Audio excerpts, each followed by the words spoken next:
When you try to do something 3 times, simanim badech. Not everyone knows a prophet to interpret the signs along the way. Here, this week when I've been, it's hard in the summer. These 3 weeks, traditionally, I don't know if you know the yeshiva system so well. Duran is still in high school, so this doesn't count. But when a person gets out of high school, the way vacation works in yeshiva, you don't get summer break and winter break and spring break. The breaks are a little bit different. You get a month off for Sukkot, a month off, exactly a month for Pesach, and a month off in the summer. Meaning after Tisha B'Av until Rosh Chodesh Elul, so it's 30 days minus 9, you get a time to be home. After Yom Kippur, until about a week after Sukkot, you get to go home.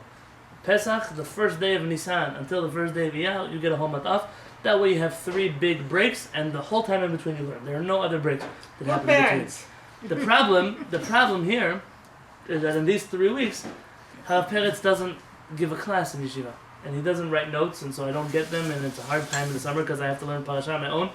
But this year, Hav Peretz is going to be very special. He asked somebody to come to his house and film him. And so he has 3 classes that he made for me, and I wanted to pass over some of the material with my own feelings, my own twist, my own take on it. B'ezrat Hashem today, and I wanted to start on page 984.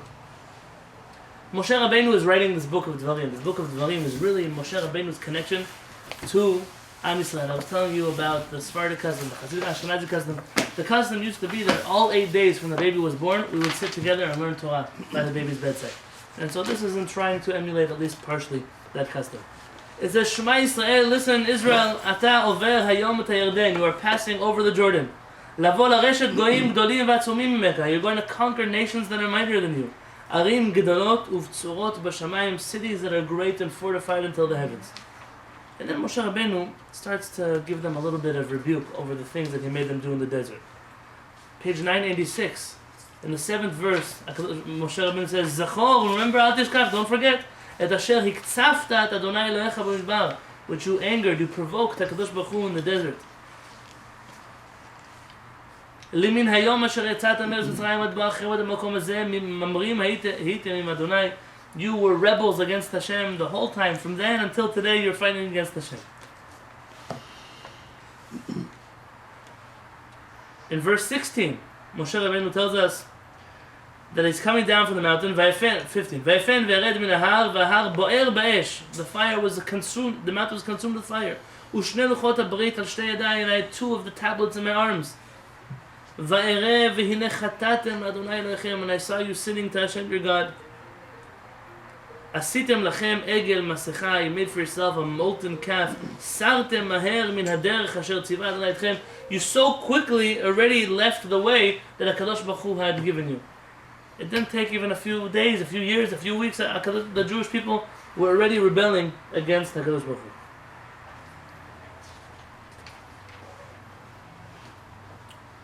Let's read from verse 25 on page 988. Va'etnapeh lifnei Adonai et 40 hayom v'et 40 halayla asher hitnapalti. And I fell down before Hashem and I begged for you for 40 days and 40 nights. Ki amar Adonai l'hashmid. I'm not going to read in the Sephardic tradition. We never read this verse this way. L'hashmid otam. Hashem wanted to wipe them out. Moshe Rabbeinu was talking to them. I'm just switching the word. V'etnapel. V'etpalel Adonai v'omar Adonai Elohim. I told Hashem, Al tashchet amecha v'nachlatecha. Please do not destroy your people, your inheritance. Asher padita begodecha, which you redeemed in your greatness. Asher hotzeta mimitzrayim biad chazaka, which you took out with the mighty arm from Egypt. And then this is the verse I want to talk about. Zechor la'avadecha. Remember for your servants. La'avraham, Yitzchak, Yaakov. This is an Ashkenazi slichot in the Rosh Hashanah, before Rosh Hashanah. Remember for your servants, for Avraham, Yitzchak, and Yaakov. Al tefen el keshi ha'am hazeh. Do not, how do we translate this word? Do not turn to the stubbornness of this people. Ve'el rishon, to their evil. Ve'el chataton, to their sins. Hashem, Moshe Rabbeinu tells Hashem, don't pay attention to 3 things. In the merit of Avraham, in the merit of Yitzchak, in the merit of Yaakov, don't pay attention to the stubbornness, to the evil, and to the sins of these people. 3 different things, 3 different forefathers. Says the Vilna Gaon, you have to understand that in this situation, You're going to learn out 3 things from 3 things. I'm going to explain to you exactly what I'm talking about.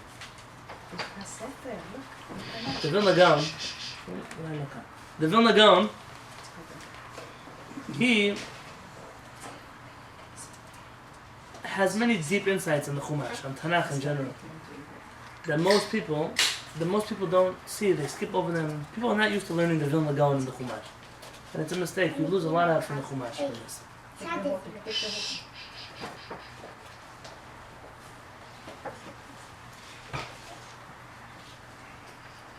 What are the names of the forefathers? Abraham, Yitzchak, and Yaakov. So 3. The number 3 in Judaism is a very big deal. Birkat Kohanim is a 3-fold blessing. Things that happen 3 times create a chazakah. 3, 3, 3, 3. Abraham, there are 3 forefathers. Says the Gaon Mivilna, look at the 3rd letter of each of their names. The 3rd letter of Abraham is a resh. The 3rd letter of Yitzchak, chet. The 3rd letter of Yaakov is a kuf. Listen carefully. Abraham, the 3rd letter is a resh. That comes to correspond rishon. In the merit of Abraham, do not pay attention to the rishon, to the evil of the Jewish people. In the merit of Yitzchak, the 3rd letter was chet. Don't pay attention to chet'on, to the sin of the Jewish people. And the 3rd letter of the name Yaakov is a kuf, and therefore don't pay attention, a kshi, to the stubbornness of the Jewish people. And from here we see the 3 forefathers are directly correlating. That's why the Torah says, in the merit of these 3 forefathers, we should be saved from these 3 averot. Why? Tell me, those of you who know Kabbalah, Abraham corresponds to what? Chesed, the kindness. Kindness. Rishon, evil. Even when we're evil, HaKadosh Baruch Hu, with His kindness, can ignore our evil. You can love someone so much that you don't see their blemishes. As it says in Tanakh, Al Kol Pishaim Techaseh Ahava. All blemishes can be covered with love. Sometimes you see 2 people, they love each other so much, and they don't even see that the other one is crazy, the other one is... sometimes you see there are things that they used to bother me, but because I love them so much, they don't bother me anymore. Chesed can cover up for a lot of things. Avraham Avinu brought the character trait of Chesed in order to counteract the evil that was in the world. The Jewish people did a chet, they brought sins, and therefore Yitzchak Avinu is connected to, in Kabbalah, what's this correlation? Gvura. Gvura is din. Din is judgment. If someone does something wrong, according to the letter of the law, they should be punished. Even if we like them, even if they're good people, according to the letter of the law, and therefore Yitzchak Avinu is the one whose character trait has to be recalled in order to get rid of judgment, because he's the one responsible for judgment. Yaakov Avinu is Ish Tam, Yisher Halim. Yaakov Avinu is mercy, kindness. Tiferet comes out, Terachamim.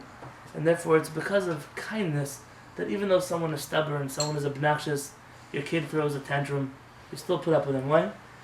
Because you're kind. You don't have to put up with them. Every time you take them to the store, they kick and scream and shout. They want something from the candy aisle, from the toy aisle. But at the end of the day, they're your children, and that's why you put up with them. These 3 character traits are being aroused by Moshe Rabbeinu in order to find forgiveness for the Jewish people.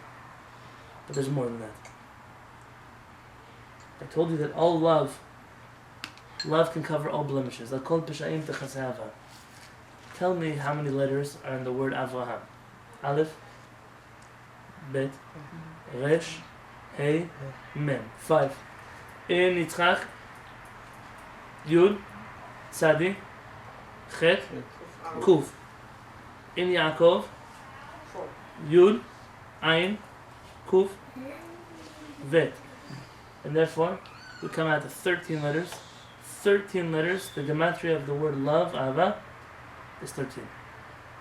It's through the 3 forefathers that the Kadosh Baruch Hu constantly finds love. Which is why if you open up your Siddur, it's the part that every person skips, and we never know why we skip it. But the Akedat Yitzchak, the sacrifice that Avraham Avinu was going to sacrifice Yitzchak, what happens? We always say, Hashem, remember for us the love that was aroused then, because the forefathers always bring out, with their 13 letters, they bring out love. But it's not just some cute thing that Vilna Gaon pulled out of his hat, because our foremothers, help me out with them, what are their names? Sarah, Rivka, Rachel, and Leah. How many letters in Sarah? Sin, Resh, Hey. Rivka, Resh, Bet, Kuf, Hey.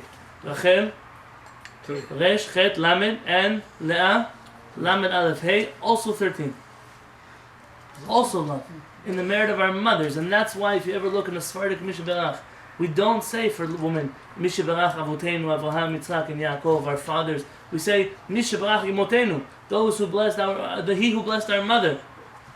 Sarah, Rivka, Rachel, Leah. We add a few more things there just because they rhyme with each other. What do we write in there? Miriam Hanviah, the prophetess Miriam, Avigail, and Abigail. But why do we do that? If we're already saying Abigail, Esther Hamalka, Esther the queen, Bat Avichail, who is the daughter of Avichail, that all rhymes together with Abigail. That's already like cute Sephardic stuff. But here, the four mothers also bring about their own character trait.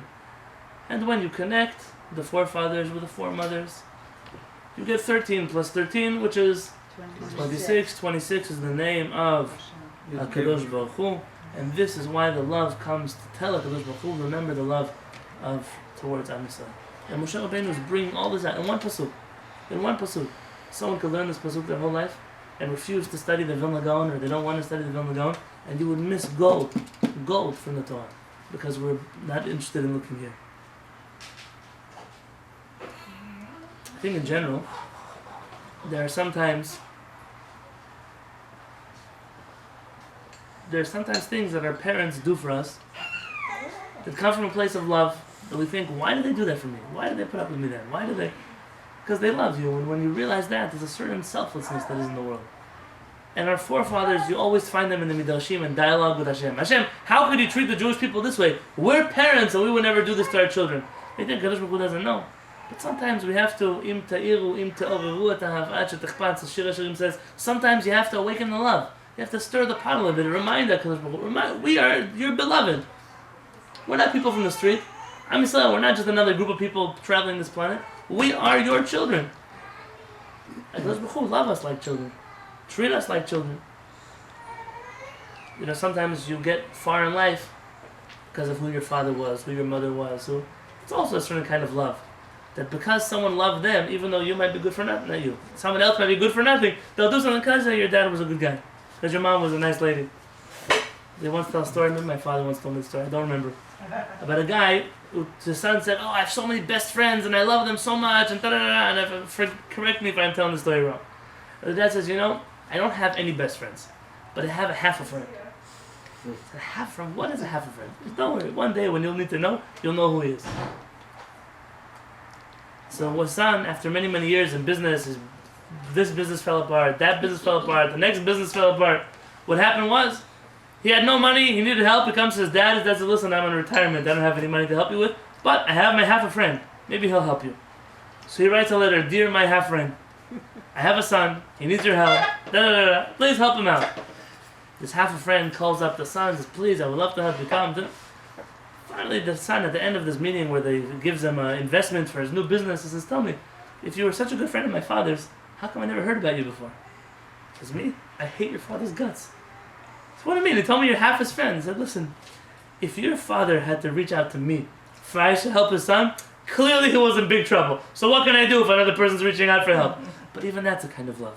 It's what Rabbeinu Avraham calls, you can sometimes be generous through your connections. It's not money that people are asking from you. Sometimes you know someone who can get someone a job. Sometimes you know someone who can give someone a place to stay. Sometimes that's the best way to do chesed. And we constantly have to awaken love to Hashem. We are not nobodies. We are the children of Abraham, Yitzchak, and Yaakov. Sarah, Rivka, Rachel, and Leah. I'm praying for the day when in Jewish school they stop teaching about our parents like they were superheroes and start teaching about Abraham and Sarah like they were our grandparents. They were our family. We're descendants of them. We treat all these midrashim, flying around different places, fires that never go out. I'm not saying they're not true, but tell our children, these are our parents, these are our grandparents. Zechor lanu brit avot. Remember for us the covenant that we had with our forefathers and our foremothers. We continue. We are told, on page 990.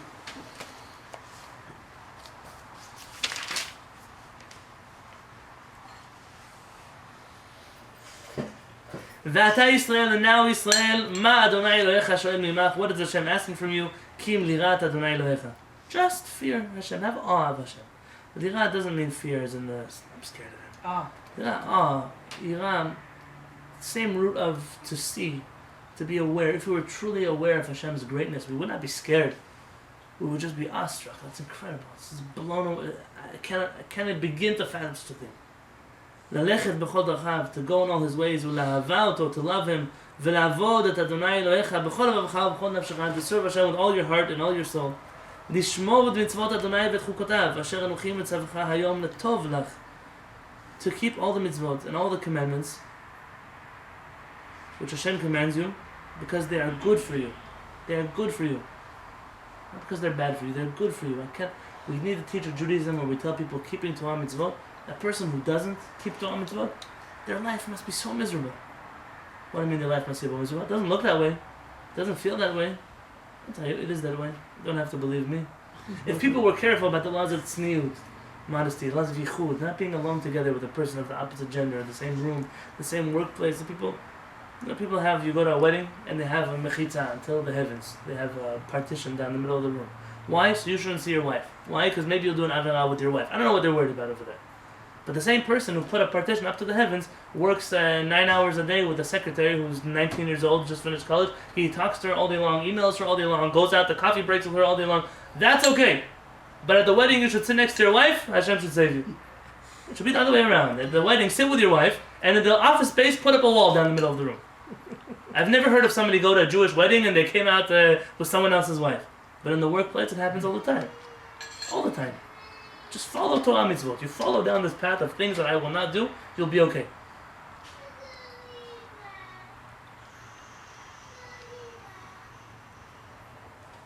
Umaltem et olat levavchem, you should circumcise the foreskin of your heart. Ve'orpechem l'takshuot, and stop being such a stiff-necked people. And it's this verse that I want to talk about. Elul. Elul is the month of Umaltem et olat levavchem. I believe the Hasidic masters have some kind of acronym here that spells out Elul. I don't remember exactly what it is. Yeah, but Elul spells out Maltem et olat levavchem. Somehow, I saw Rabbi Nachman of Breslov once mention it. Don't ask me how he got to it. It's here somewhere. Hashem didn't give me the ability to see it yet.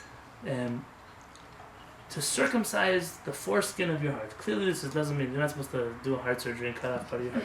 This is here to tell you there's something that's covering your heart. A tomb. Your heart is sealed. It's closed. You have to free it. You have to let it open to be able to serve HaKadosh Baruch Hu. I want just a little bit of the things that I learned on this pasuk. Unkelus tells us, that's the Aramaic commentary on the site. Unkelus says, leave your stupidity. Leave your, let's see exactly his language. Nonsense. Tetzayin. V'ta'adun yet tapshut libchon. Get rid of the stupidity of your heart. What does it mean, stupidity of your heart? All kinds of things people they really want to do. But it's not good for you. I'm telling you, it's not good for you to do this. The kid really wants to run to the street. And you say, don't run into the street, but I really want to. That's not when you tell your kid as the speech of follow your heart, to go after your desires. If a kid wants to run to the street, you tell him, you're not allowed to run to the street. Get rid of the things in your heart that are making you run away, because they're stupid. What do you mean stupid? They're foolish. The motivation behind them is childish. It's petty. Rashi tells us, Libchem, take your heart out of the case that you've enclosed it in. So many people today are emotionally numb. They don't cry. They don't feel. They don't laugh. They don't smile. You see some people, they look like they're robots. Like they have to pay you to smile. Like, just show me your teeth once in your life. Some people, though, their heart is so covered up that it's very hard to reach it. It's like when you need to jumpstart a car. You can't jumpstart a car unless you take off the plastic pieces on top of the positive and negative places. If you try to put it on the plastic, you're never going to get a pulse in there. Some of these people, though, have been hurt so many times. They've opened their hearts so many times that it's just, they're too broken to do it again.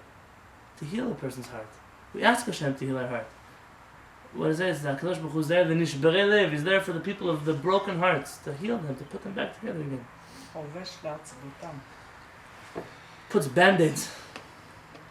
The Ibn Ezra, Rabbi Avraham Ibn Ezra says, stay away from the kind of things which lead you into a lifestyle that keeps you away from truth. There's certain lifestyles you get yourself caught up in. And you really want to be a good person, but you're just so deep in the mud that you can't get out of it. You can't get out of it. Person's a drunk. They're always drunk. They're never sober. They'll promise you the world. The next day they don't even remember what they told you. This is an attitude. It's a behavior. It's a style. It's a style that is really hurtful to a person, not to anybody else. To a person. They're buried in the garage. Is another chair. You put yourself in a situation where your heart is just covered up. It's sealed. It's atum. David Ezra says, leave these things. The Sforno tells us,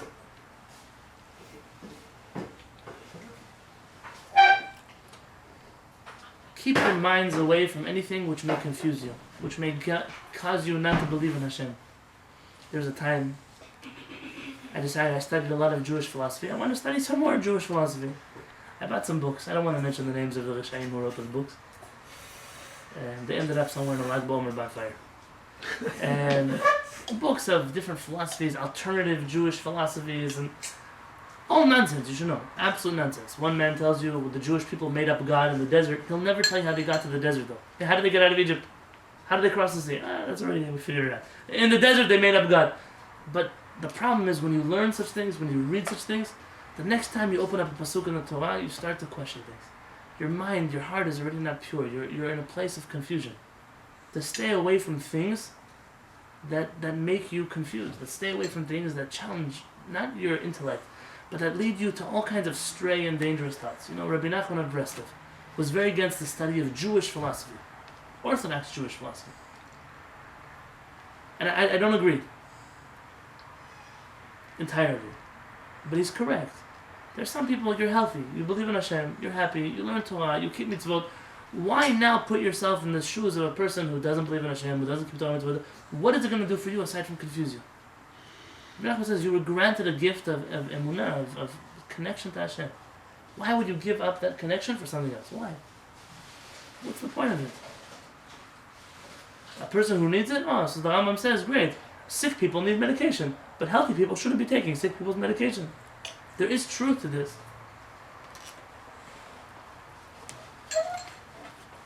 But I want to tell you that really the way you fulfill the mitzvah of umaltem et olat avochem is to study works of Musar. What is Musar? Don't get me wrong. Those of you who are in my Monday class, you know what I'm talking about. Musar is the study of any Jewish text that makes you a better person. Musar, that guides you on an ethical path, on a lofty path. The word Musar was later in Jewish history hijacked by the Musar movement. But the Musar movement is not Musar. Just like the Hasidic movement is not Hasidut. They use that word. The early Hasidim, you had Hasidim in the time of the Mishnah, in the time of the Gemara, they were not wearing fuzzy hats and lived in Ukraine. It's a certain level of piety that the later Jews who took on that name wanted to show we wish to be as pious as those Hasidim that we learn about in the Talmud. But there are books in the Vilna Gaon, who was the greatest opponent to Hasidut. If you look on his tombstone, it says Harav HaChasid. The Rav who was the Chassid. He wasn't a Chassid. It means he was a righteous person. The Musar movement, I'm not talking to you now books that you've heard all kinds of things about. Any book, any work that turns you into a better person. One of the great Hasidic masters said, the greatest Musar book he ever studied was the Tanakh. It sounds kind of funny like that, of course. But sometimes it's hard. Tanakh is a very lofty book. HaKadosh Baruch Hu wrote this book. And sometimes it's very difficult to get practical ideas from such a lofty text. So we have other books. You have the first and foremost book of Musar. Is Mesilat Yesharim, the path of the just. Mesilat Yesharim. And it's a very late book. But since Rav Moshe Chaim Luzzatto wrote this book, it was accepted in the Jewish world as a work of fire. It's almost preceded his times. The Vilna Gaon says about the Mesilat Yesharim that the first 13 chapters were written entirely in Ruach HaKodesh. And that every word and every letter, there's no extra word and there's no missing word, just like in the Torah scroll. That's the Ruach HaKodesh, the level that he had when he wrote this book. The Hasidim, they claim the whole movement is built. My wife has a whole course that Hasidut is built off of the book Mesilat Yesharim. Which means really the Vilna Gaon and the Baal Shem Tov could have been good friends if they would have spoken to each other. But I wasn't there to fix these things in history. It was a very tragic part of history. The first Lubavitch Rebbe tried very hard to go have a meeting with the Vilna Gaon. And he wouldn't see him.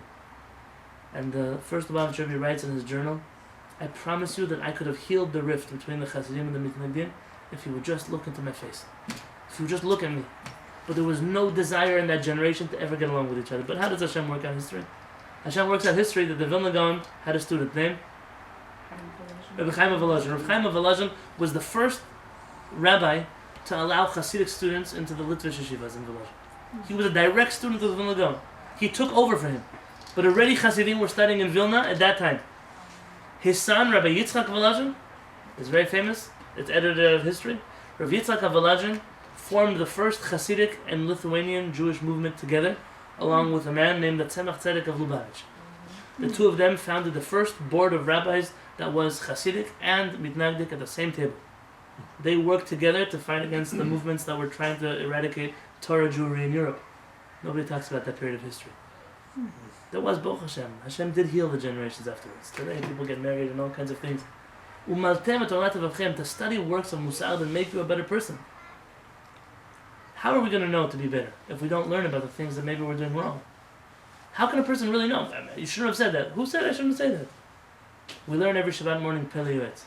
There are some things in that book that we would have never thought of on our own. That's why we study those books.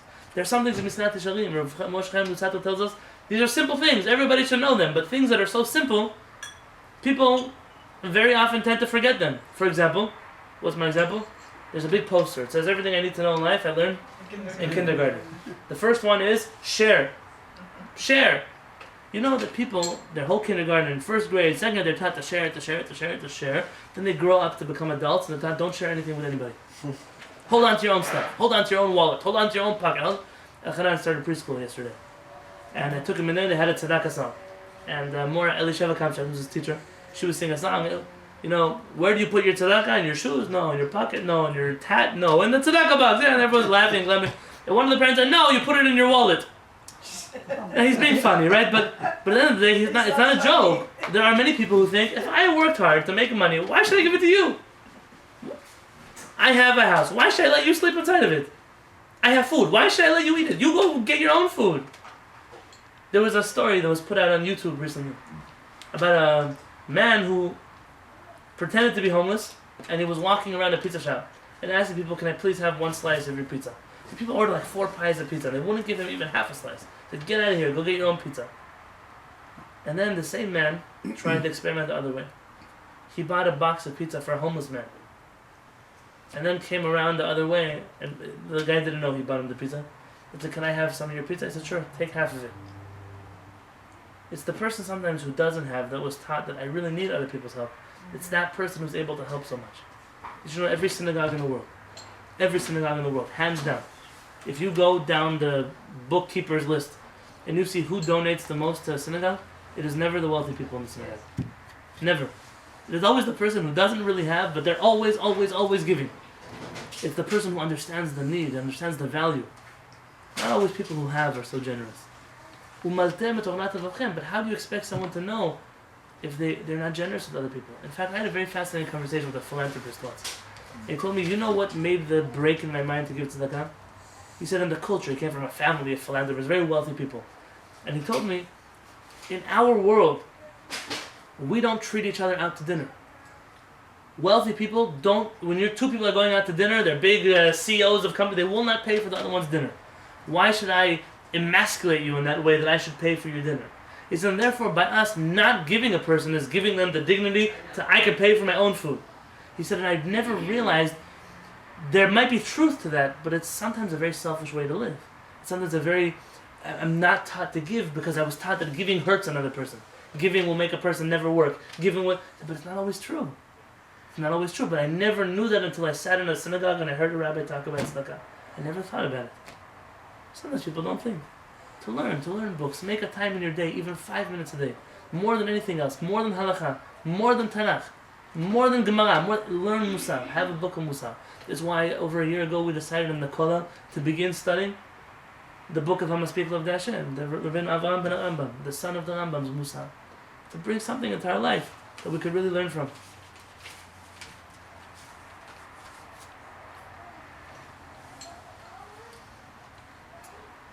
V'haya Eikev Tishmon. It's the first words of this parasha. Eikev Tishmon. Et hamishpatim ha'ele. This shall be the reward when you listen to these mitzvot. The word Eikev also means a heel, like Yaakov. Why is Yaakov called Yaakov? He held onto Esav's heel, right? It's a funny thing to be called after someone's heel. It's a funny word. And we name people after that. Yaakov, we name people Yaakov. Rashi tells us, the Midrash Tanchuma says in the bottom of 980, Im ha-mitzvot ha-kalot she'adam dash b'igvav tishma'un. You have to take care to fulfill the mitzvot that are small mitzvot, not the big mitzvot, the small mitzvot. The small ones. Should I give you an example of a small mitzvah? I was once in yeshiva. I have a book somewhere in my bookcase. I don't know where it is. A little pamphlet I bought from a person for $10. And it has all the small mitzvot that nobody pays attention about. Little things in halakha. The greatest one, the first one in there, when I realized why I needed the book, was the Mishnah Berurah tells us it's forbidden to do anything while someone is saying Kaddish. Not to talk, not to flip through pages, not to read anything, not to fold your talit, not to put it in a talit bag, not to zip it up, nothing. When Kaddish is being said, we freeze. Nothing happens. No, you're not even allowed to pray during Kaddish. But we're not taught that. Who tells us that? Kaddish is the greatest prayer in the world. We should be going to the loudspeakers like our cousins and telling the whole world, Yitgadal, Yitgadal, Shomer Rabba. That's the whole point of Kaddish. I was once in a synagogue, I saw that the rabbi saying Kaddish was folding his talit, putting it in the talit bag and zipping it up. It's not his fault, but he's saying, he's leading Kaddish. How much kavanah? And I'm not judging him. I'm sure it's like you have to save time, you gotta take the kids to school, whatever it is that the person rushes through. But a little mitzvot. Why the little mitzvot? Because when you're careful about the little mitzvot, you will never break the big mitzvot. When a person is particular with Torah mitzvot, you end up taking care of the big picture. You know, Shabbat is a really big deal. Most of us don't go out of our way to break Shabbat. But some of us forget to make brachot during the week. Yeah, that happens. Some of us forget whatever it is that we're forgetting during the week. On Shabbat also, there's small things that we forget. But those things are the most important place to start. Eikev, start with the heel. You start with the heel, you get everything else. The Rambam says that one of the big mitzvot the person has to know, Eikev, limud lashon hakodesh. I'm speaking Musar, I have to tell you. The Rambam says a Jew must be literate in Hebrew. At the very basic level, to know how to read Hebrew. To read it. Baruch Hashem. It's not something that's ever too late to learn. There's no one in the world that it's too late for them. Maybe they had bad teachers in the past, maybe they tried, to find somebody. They don't even have to teach you. Don't find somebody who's going to charge you money. If you can't afford it, you can't afford it. Do it on your own. You have the YouTube videos they have today. Just to be able to say, I'm literate in my own language. I'm able to read a book. Better yet is to know how to read it properly. A lot of people know how to read. Don't know how to read it properly. To know how to read it. For example, my son's name. He's going to school now. Elchanan. That's the name. Whenever I call Peretz and I say, who's calling? I say, Yonatan Halevy from Chutz La'aretz. It's not Yonatan Halevy. Yonatan Halevy. That's the way you're supposed to say your name. If I introduce myself as Yonatan, in a certain place, like, are you crazy? But at the end of the day, that's the way you're supposed to pronounce it, to know how to pronounce it properly. To know the difference between some of the vowels that look the same, sound the same, but are not really the same. Better yet is to understand Hebrew. Not to speak it, to understand. What do I mean understand? In my kollel, I've seen this happen. People who a few years back didn't really know Hebrew, and they might not be able to translate every word, but they get the gist of the words. You read them together, and they really understand what the sentences say. That's a really big deal. Baruch Hashem. Eikev tishmun, that's a small mitzvah. But I want to end off, perhaps, I have so many notes here. Perhaps one of the greatest mitzvot that people are not careful about. Our mitzvot ben adam lechavero. It's Elul. Elul is right around the corner. We're going to start saying slichot very soon. All the things we do for Hashem. I don't know if my niece is here somewhere, but we were having a heated discussion about dishwashers and sinks and having two of them and one of them. At the end of the day, kashrut. Imagine a scenario.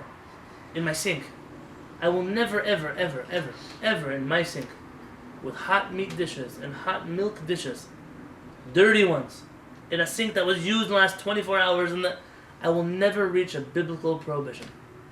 It will always be a rabbinic prohibition. Speaking the wrong thing about the wrong person, it's a terrible thing.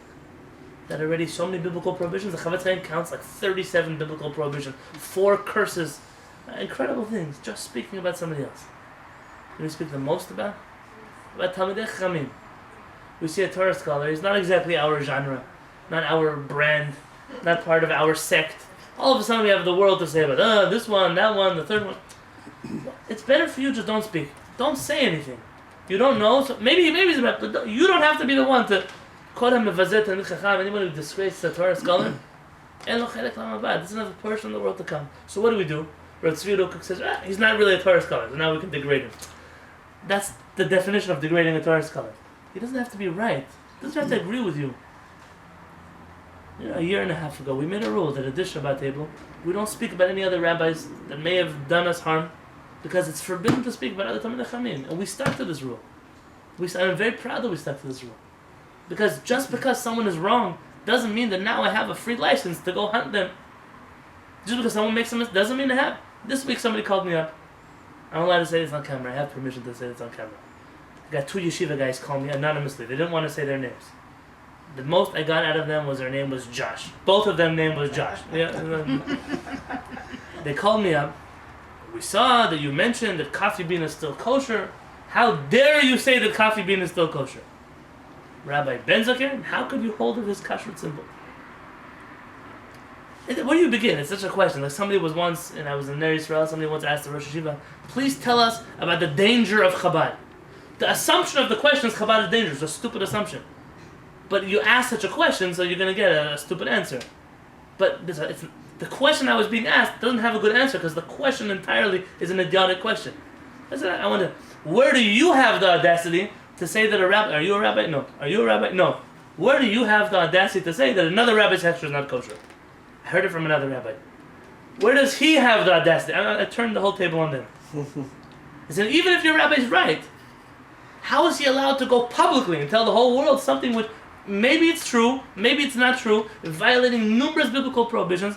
It's worse to speak about a rabbi than it is to eat taref, than it is to eat not kosher. Where's the Yachama? Where's the fear? I gave them a piece of my mind. I don't know who they are.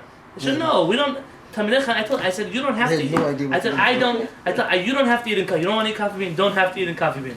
I haven't been in coffee bean, and now I started upping my presence at coffee bean just to have ganatiyut, just to protest. What? Oh, no, we'll fill you in. We'll fill you in later. Card carrying member. Well, yes, I said, but okay, so you don't want to eat there. I'm not making you eat anywhere. You know how many people don't eat all kinds of hefsharim, they don't eat all kinds of... But the difference between that and standing up and saying there's a rabbi in the world who's feeding the Jewish people non-kosher food, where does that chutzpah come from? And I'll tell you what it comes from is people don't learn Musar.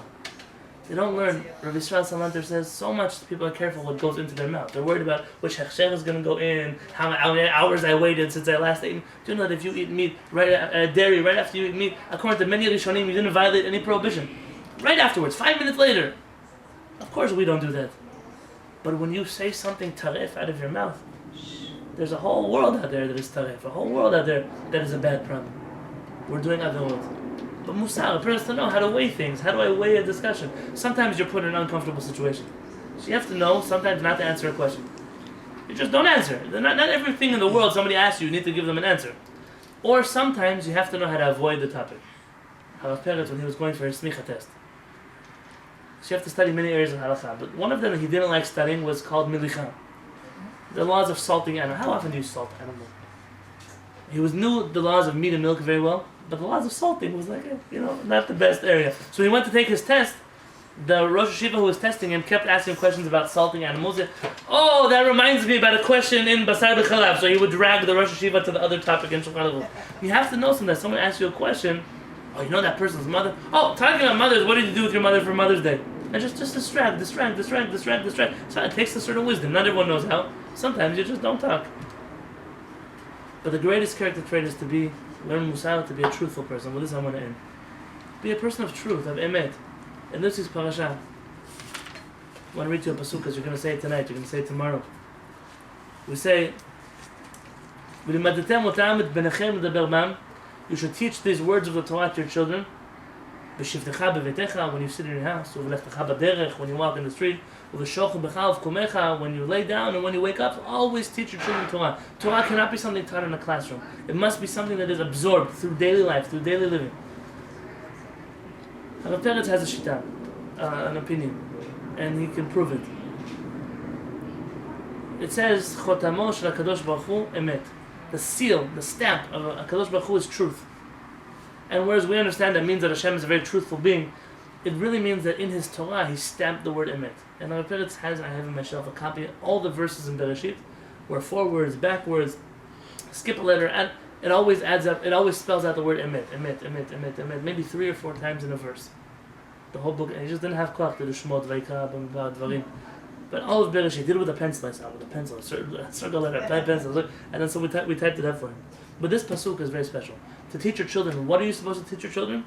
Watch this, and those of you who have the Hebrew in your mind, you'll be better. The word otam, v'limadetem otam, the word otam is the letters of emet, aleph, taf, mem. Next to v'limadetem otam, limadetem ends with a taf and a mem, and the next word begins with otam, aleph, emet. V'limadetem otam et, take the mem from otam, the et, that also spells out emet. The whole verse here 3 times, in the middle, to the right, to the left, spells out the word emet. Emet, emet, emet. You're supposed to teach your children to be truthful. There's a rabbi named the Shaar Kadosh. The Shaar Kadosh, Rabbi Yonatan Halevy, one of the great Ashkenazi rabbis, the Mekubalim, who lived in Jerusalem. He wrote a book called the Shnei Luchot HaBrit. It's a fascinating book. Many of our customs come from the Shaar. The Shaar said there was an old Sephardic rabbi in Jerusalem that he once met when he moved to Israel. The Shaar was interesting. He was the first Ashkenazi rabbi to integrate Sephardic customs into the Ashkenazi community. It's why when you go to Israel, Ashkenazim will say Birkat Kohanim every day, like Sephardim. Or they'll say En Kelukenu every day, like Sephardim. Or certainly he was the one who mainstreamed these Kabbalistic customs into the Ashkenazi tradition. And widely respected by all communities. The Shaar Kadosh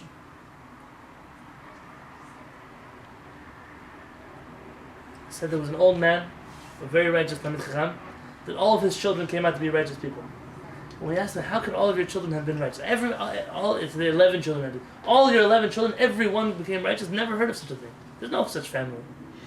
And he said, in his house, there was only one rule. You must always tell the truth.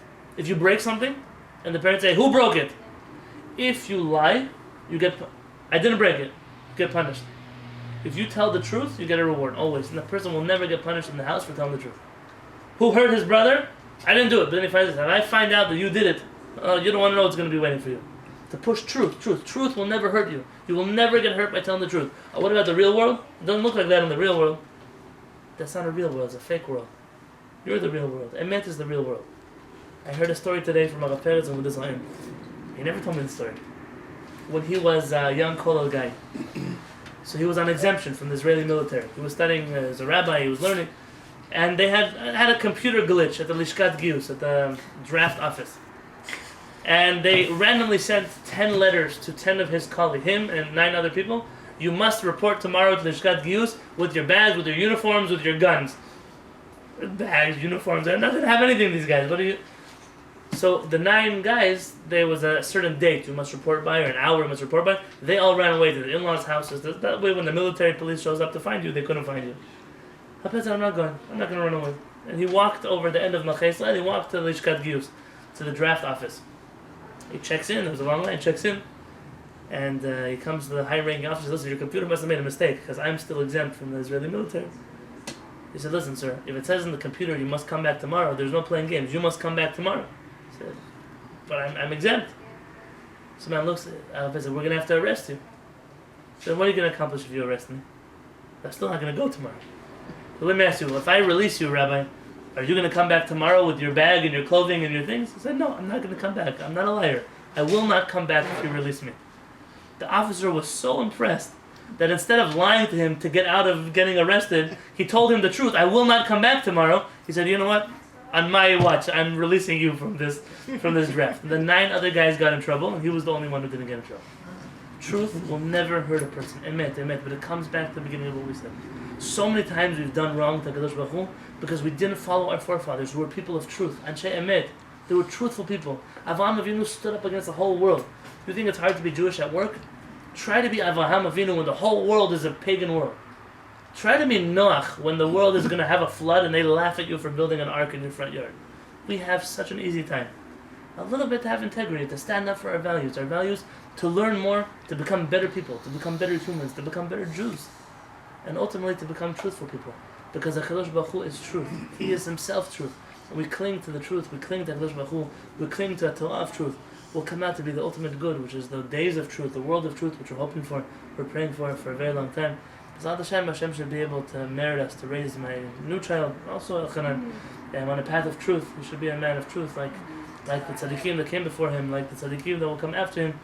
That integrity, the values, that should always be the only important thing. Not money, not fame, not glitz, not just to be an honest, sincere, good person. That's all we pray for. Hashem should bless him with that. Thank you for learning with us.